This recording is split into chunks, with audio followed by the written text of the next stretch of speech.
So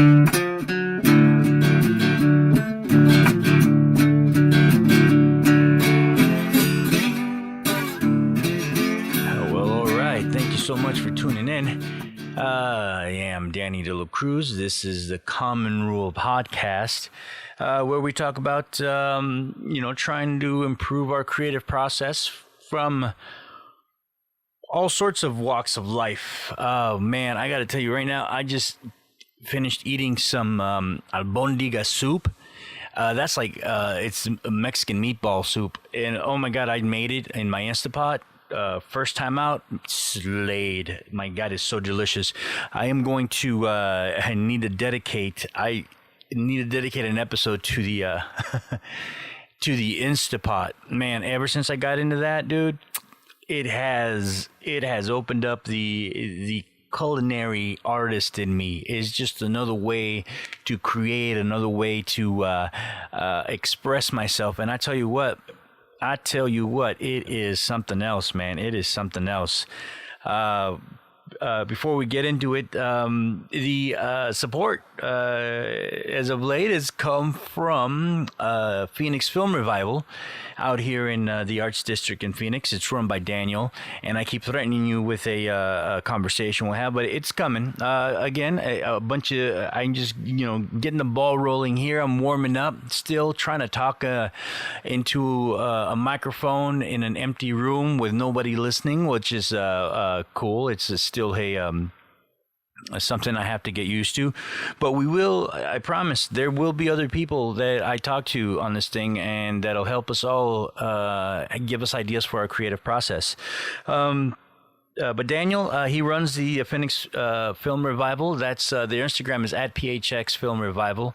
Go check them out. It's a dark room lab and a film processing place. So if you got film to process and then you want to make prints out of it, that's the perfect spot for you.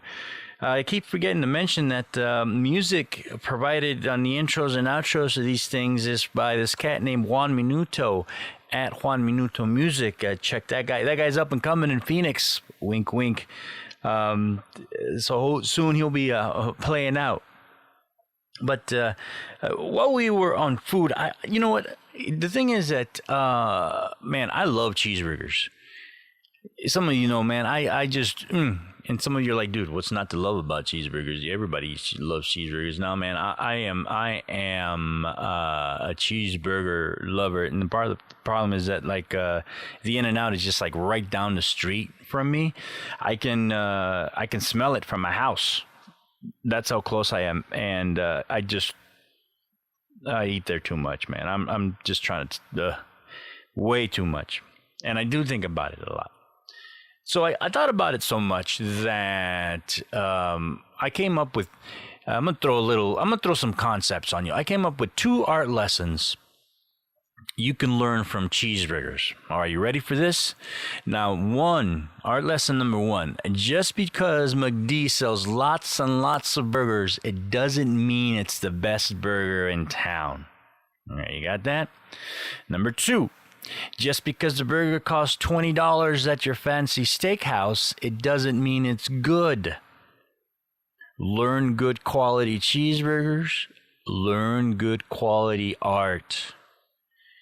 That's heavy concepts, And I had posted this on the on my Instagram. It's at the Common Rule if you're interested in following. And I had a buddy. I had some follow-up questions that were kind of funny that I answered as well. His question was, are there really bad burgers? And whose opinions matters more, the chef or the patron?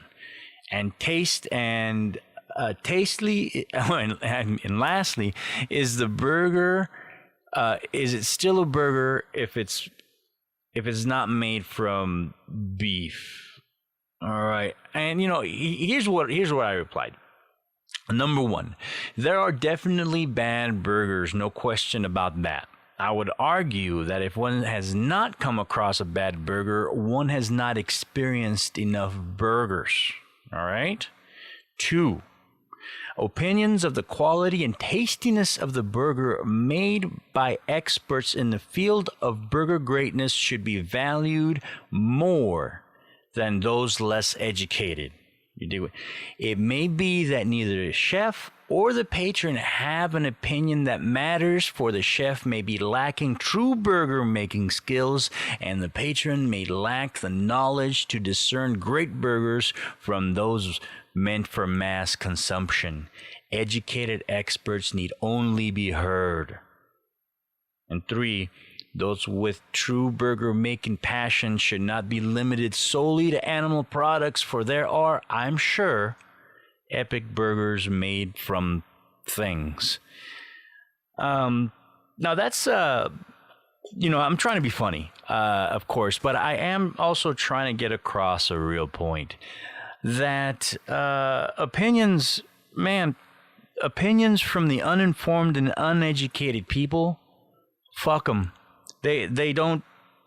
We live in the world now that everybody feels entitled to their opinion just because they have an outlet to give an opinion, like social media, and 2, because a bunch of other idiots just happen to have the same fucking idiotic opinion. We have to stay true to our creative process. We have to.